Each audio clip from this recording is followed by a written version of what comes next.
Hi everyone, and welcome back to another episode of Heartful Cooking. Today I will be showing you a very simple recipe on how to make green chutney. Chutney is referred to as sweet or savory condiment often prepared in the Asian subcontinent. The star of this chutney is mint and coriander, so let's get started. You will need equal parts of coriander and mint.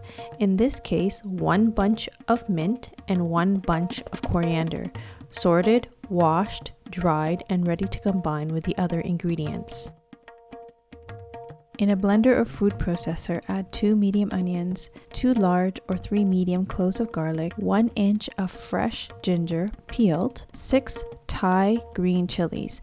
Now you can also use less if you don't want your chutney to be too hot. You can also use pickled chilies as well if you have that handy. Since these are harder items to chop in puree, I blend these ingredients first.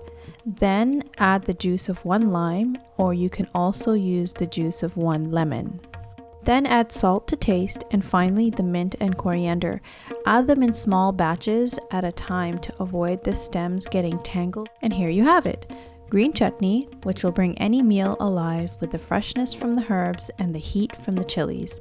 If you want to bring the intensity down, just add a few tablespoons of yogurt and mix it together. Thanks for watching, and do consider subscribing to my channel. See you in the next one!